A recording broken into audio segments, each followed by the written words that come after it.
Welcome, everyone, to today's deep dive. We are so glad you're joining us. Yeah, thanks for having me. I'm super excited about the stack of sources we've got for this one. Oh, absolutely. It's a really fascinating weave of, well, a bunch of things: sports history, modern strategic theory, Psychology. psychology, exactly, and even some ancient biblical texts.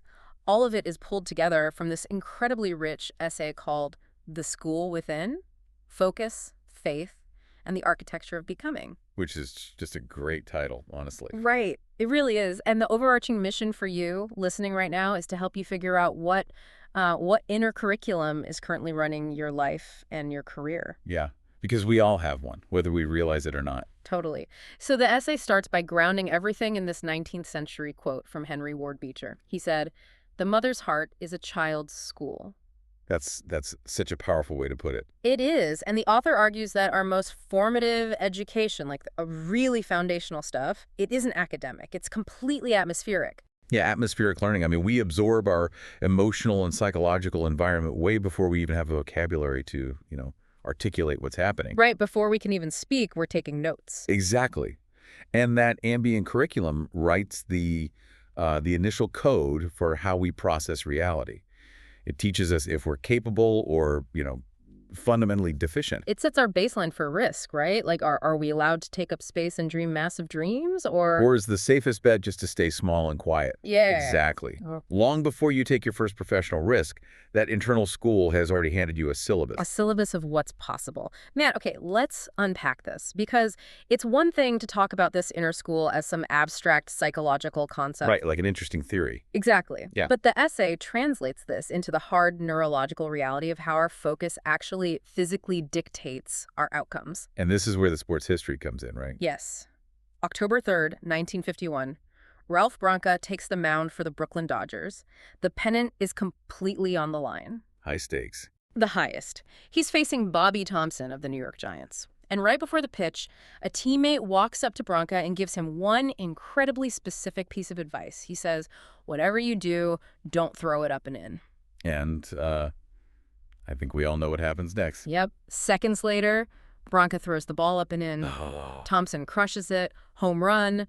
The Giants win the pennant. It becomes infamous as the shot heard round the world. It's just wild. But the question is, why did Branca throw that exact pitch? Why does your brain steer you toward the exact outcome you're, like, desperately trying to avoid? It's such a perfect starting point. Yeah. Because, when Branca was told not to throw it up and in, his brain actually had to visualize up and in just to process the instruction. Oh, right. It's like target fixation. I always think about this with biking or driving. You see a massive pothole. And you stare right at it.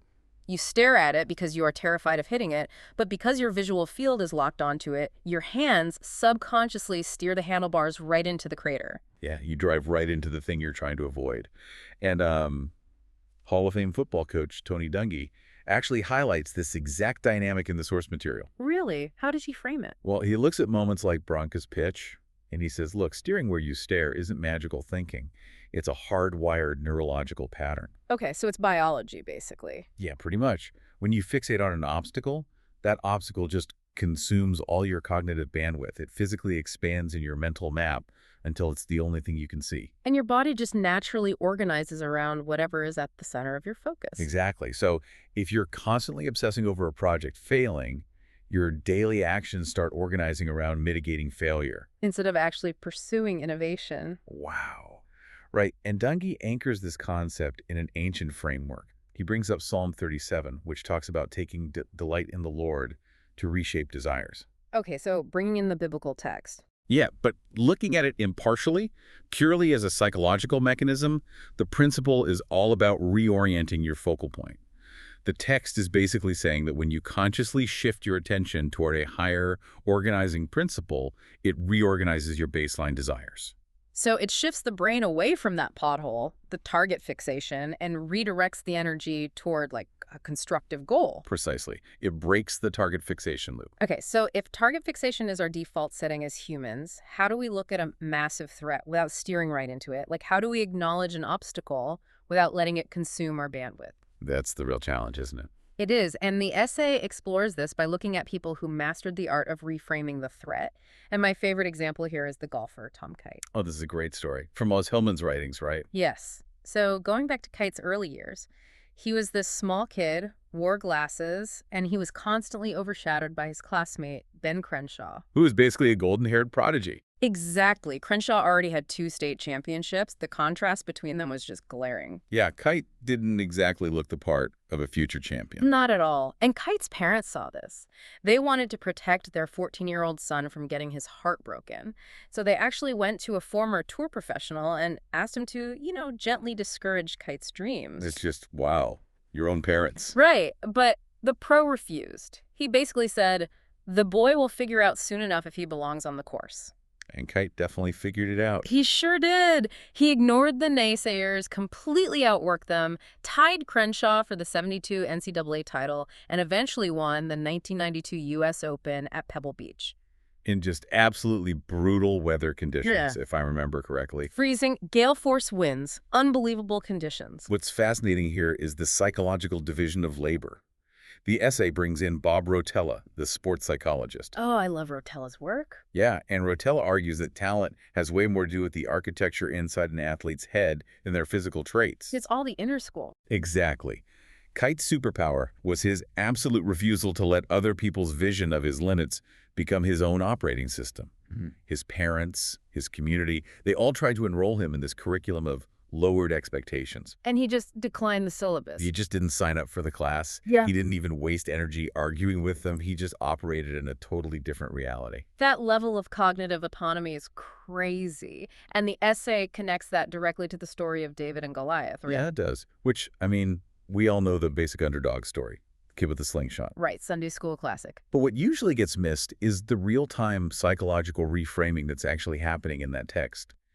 King Saul and his seasoned army, they look at the valley and they process the giant's size as this unbeatable threat. It's a massive pothole. Right. But David looks at the exact same physical dimensions. He doesn't deny the giant is huge, but he processes that size as a remarkably large target. Wow, he reframes the variable. Completely. And it's based on his own grounded experience. He defended his sheep from a lion and a bear.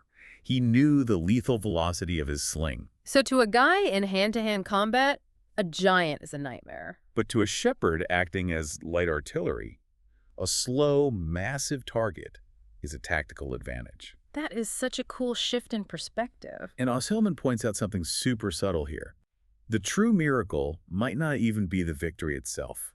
It might be the fact that a hardened military commander like Saul was willing to risk his entire army on the grounded belief of a 15-year-old kid. That's a huge risk. But I guess authentic belief just carries this gravity, It's persuasive beyond logic. Absolutely. But that brings up a really tough question for you, the listener. If you're trying to navigate your own career, how do you know if your belief is genuinely yours? Yeah, that's the trap. Like, how do you know you aren't just absorbing the expectations of your boss or your industry or, I don't know, the algorithm and mistaking their voice for your own? That is such a vital question. And George Raveling's reflections in the essay tackle this head-on. He draws heavily on Howard Thurman, the 20th century mystical theologian. What does Thurman say about it? He introduces this concept he calls the sound of the genuine. He warns that the world is always going to try to dictate who you should be, and it usually uses the noise of ambition to mask those demands. Oh, that's incredibly true, the noise of ambition. Yeah.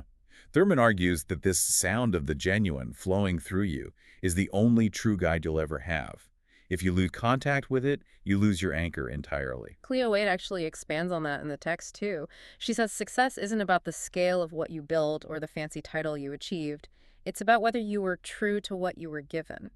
I love that phrasing, true to what you were given. It really shifts the goalposts. The challenge isn't faking it till you make it or manufacturing this hyper-confident version of yourself.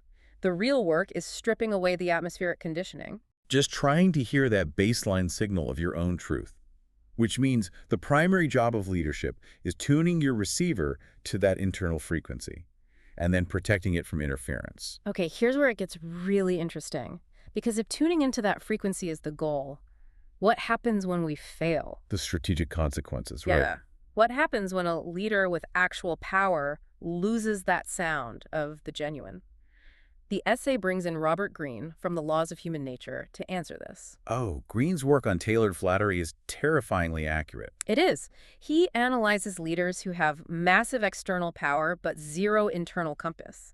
And he shows how skilled manipulators target their specific insecurities just by mirroring their values back to them. When you combine Green's warnings with Thurman's philosophy, the vulnerability is just glaring, because a leader who loses contact with their genuine self develops this insatiable hunger for external validation. Because their inner school is closed. Exactly. So they have to outsource their self-image to the crowd or to their yes men. They need other people to constantly tell them they're smart or visionary. They become completely dependent on the reflection in the mirror. And when your psychological stability depends on what others reflect back to you, you're no longer an independent agent. You're just a predictable, mechanical system. A system that a skilled courtier can play like a piano. Right. They just press the buttons of your unacknowledged insecurities and feed you the praise you're starving for. Ugh. If we connect this to the bigger picture, the defense against that kind of manipulation isn't just paranoia, it's self-possession.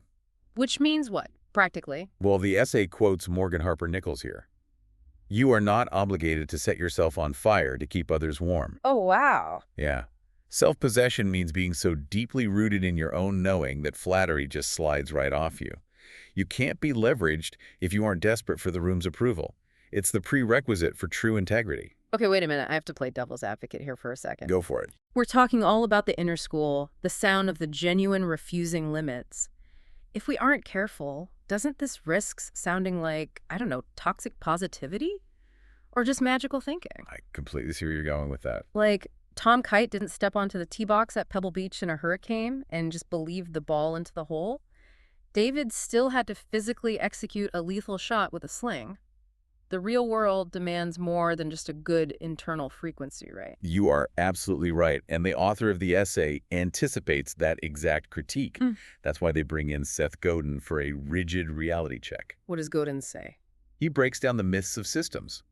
Godin firmly argues that you cannot just command a complex system to bend to your wishes just because your belief is pure. Right. The universe does not care about your vision board. Exactly. Corporate structures, market dynamics, physical environments, they are inherently resilient. They are designed to maintain the status quo, and they will push back against you aggressively. So how do you overcome that? The essay leans on Buckminster Fuller for this. Fuller taught that fighting an existing system head-on is a massive waste of energy. If you want real change, you have to engineer a completely new system that makes the old one obsolete. Build a new system. Okay. And to reinforce that, the author layers in this famous quote from Carl Sagan. If you wish to make an apple pie from scratch, you must first invent the universe. Okay, I've always heard that quote in terms of astrophysics, but applying it to personal strategy is kind of mind-blowing. Right. It totally changes the meaning. If you want the end result, the pie, the startup, the promotion, you can't just fixate on the final product. You have to build the foundational skills. You have to invent the universe that makes the result possible. That's the tension the essay exposes. A lot of faith-based or motivational frameworks just trying to skip the actual labor. They want the apple pie without planting the wheat. Yes. Kite had an unshakable belief, sure, but it was backed up by thousands of golf balls hit in the freezing rain. He physically engineered a game that could survive Pebble Beach. And David did the same thing. He believed he'd win, but he explicitly refused to wear King Saul's armor because it didn't fit him. He hadn't tested it. He knew his mobility was his actual advantage. He understood the physics of his weapon, his range, his angle. It was a rigorous strategy. Tony Dungy summarizes this perfectly. He says we have to discipline our thoughts, not just inspire them. Inspiration is cheap. Belief is the fuel that animates the effort, but strategy is the steering wheel that directs it. Belief animates, strategy directs. I love that. But, man, the real world brings up a massive logistical problem here. Endurance. Exactly. If you're executing a strategy against a system that is actively resisting you, how do you sustain that over a lifetime without burning out? Yeah, that's the million-dollar question. And the essay suggests the first step is letting go of our cultural obsession with the dramatic moment. Oh, we love a dramatic moment. The home run, the giant falling, the trophy in the storm. We idolize the highlight reel. But the highlight reel is a lie. It completely hides the mundane, boring reality of how mastery is actually forged. The essay quotes Clarissa Pinkola Estes to dismantle this myth, right? Yes, her work is phenomenal here. She writes that meaningful change requires an accumulation of acts. Adding to, adding more, continuing. And she talks about not giving up during the 100th gale. 100th gale, that's such a visceral image. Right. Because Thompson's swing, Kite's precision, David's accuracy, none of those outcomes were generated on the day of the event. They were built in quiet, solitary, unglamorous moments over years. Estey's 100th gale is that grueling Tuesday afternoon when the project is failing, you're out of money, and your motivation is completely gone. The unglamorous middle. Exactly. And the essay distills this into a really blunt proverb for the day. You'll get it if you are persistent. You'll keep it if you are consistent. Persistent to break through, consistent to maintain. It strips all the romance out of the process. It really does. But it leaves you with something highly actionable. And the author pairs that proverb with Ralph Waldo Emerson's definition of a hero. Oh, I like this one. Emerson said a hero is no braver than an ordinary person. They're simply brave 5 minutes longer. 5 minutes longer. That's the psychological stamina, outlasting the immediate spike of panic. The resistance breaks if you can hold your structural integrity just slightly longer than the pressure. But, it's raised an important question. Where does the stamina for those extra 5 minutes actually come from? Right, because willpower runs out. Exactly. And to answer this, the essay circles back to one final ancient framework, the Ten Commandments. Specifically, the first one, having no other gods. Okay, applying that impartially, how does that fit into strategy? Well, if you strip away the theological context and look at it purely strategically, it is a profound treatise on attention management. Oh, this goes right back to the pothole, target fixation. It is the exact same mechanism. The danger Dungy warned us about, staring at an obstacle until it consumes your reality, is exactly what that ancient text is guarding against.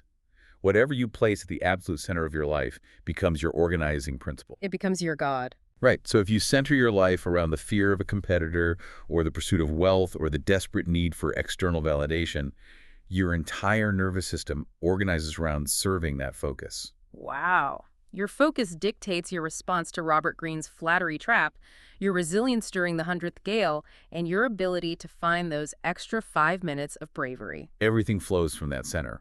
If you focus on the immovable obstacle, you paralyze your strategy. If you center it on the sound of the genuine, you align your energy for execution. So what does this all mean? We have covered a massive amount of conceptual ground today. We really have. We started in the atmospheric classroom of a mother's heart. We stood on a baseball mound in 51 to understand the neurology of target fixation. We watched a 14-year-old golfer decline a curriculum of limitations and dissected a teenage shepherd's tactical reframing. We looked at how losing the genuine sound makes leaders manipulatable. Yes. And we grounded all of it in the reality that belief is useless without strategy, and strategy fails without the quiet, consistent accumulation of daily acts. It's a pretty comprehensive architecture for understanding how we become who we are and how we can rewrite the code. It really is. But I want to leave you, the listener, with one final provocative thought to mull over as you go back to your day. We spent this whole deep dive exploring how your inner school shapes your reality and performance. But consider the inverse of that equation. What kind of atmospheric environment are you projecting outward? That is the most rigorous application of all this material. Because every single day, your reactions, your target fixations, the things you praise, the things you critique, all of that serves as the atmospheric school for your family, your team, and your peers. You're writing their initial code. Exactly. So are you the naysayer actively trying to set safe, realistic limits for the 14-year-old Tom Kites in your life? Or are you consciously engineering an environment where the people around you feel secure enough to tune into their own sound of the genuine? It's an incredibly consequential question to carry with you. It is. Thank you for joining us on this deep dive. Keep questioning the systems around you. Keep accumulating those small acts of persistence. And above all, keep listening for that genuine inner voice. We will catch you next time.